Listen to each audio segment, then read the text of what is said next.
Dark and stormy night. That's what you would expect, but in actuality, it was a semi-bright, warm summer evening.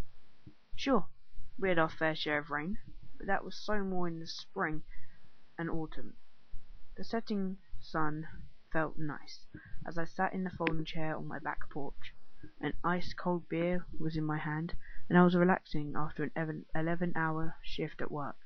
I ran out of drink, and those damn mosquitoes were coming out, so I headed back inside. I glanced at the clock on the oven. 8:35. It announced in bright green digital numbering. I reheated some leftover lasagna and ate that, and then went to bed. I have to say, I was pretty comfortable. Unfortunately, that comfort didn't last very long. I was startled awake by the sound of pots and pans clanging, coming from the kitchen. I was more pissed than frightened, because I really didn't want to have to get up. Grunting, I threw the sheets off my bed. I got up and I grabbed the baseball bat. Was leaning against my dresser. Once downstairs, I thought I would find the culprit. However, it was just a cat. A grey tabby cat was just sitting there in my kitchen. But that wasn't the first thing that caught my attention. It looked like that scene out of The Sixth Sense, but taken to another level. It wasn't just cabinets and the drawers, the oven, the dishwasher, not to mention all the doors and windows were wide open. For maybe half a minute, the cat and I stared at each other. Then it just left, got up, and walked away. I didn't pay much attention to it. I was busy looking for everything. Although everything was open, there was only one thing missing. The bathroom door had been ripped off its hinges. I couldn't find it anywhere. I was very confused about this all. After closing everything back up, I headed back upstairs, hoping to get some shut-eye. I decided I would worry about this in the morning. I'm not sure how long it was. I'd go to sleep, but it wasn't very long before I was woken up to the sound of clanging metal. Damn it! Are you fucking kidding me? I cursed as I got back out of bed. I grabbed the bat and trotted back downstairs. Shit! The whole room was empty. Everything was gone.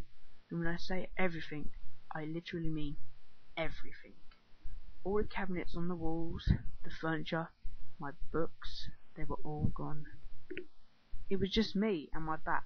The walls were completely blank, completely white, and I had never seen the carpet that clean before. I went back upstairs only to find the same thing. What the hell? I was just sleeping in my bed, so where the hell did it go? I went back downstairs to open the front door to go get some help. No use. It wouldn't move.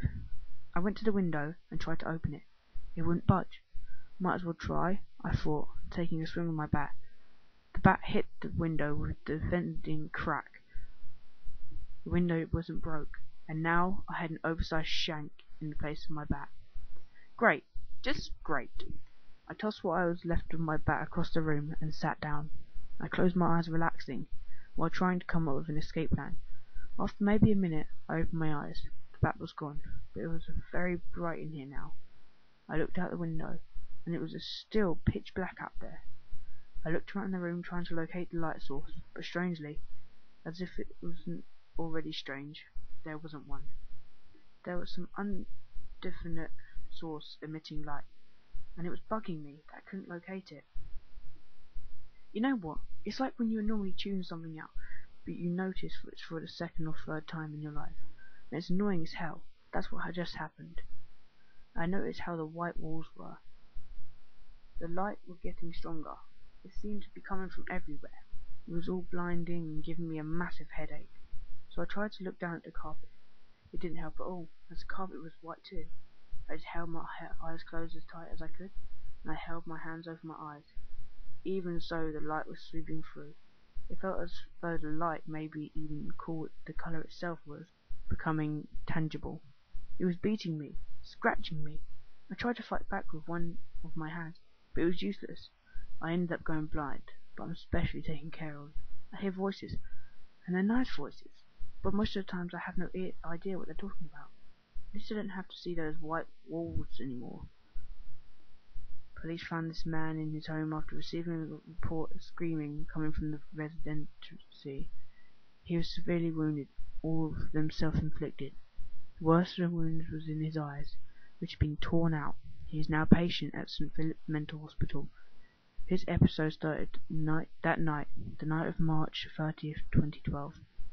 Shortly after a burglary, the only thing that was taken was the bathroom door.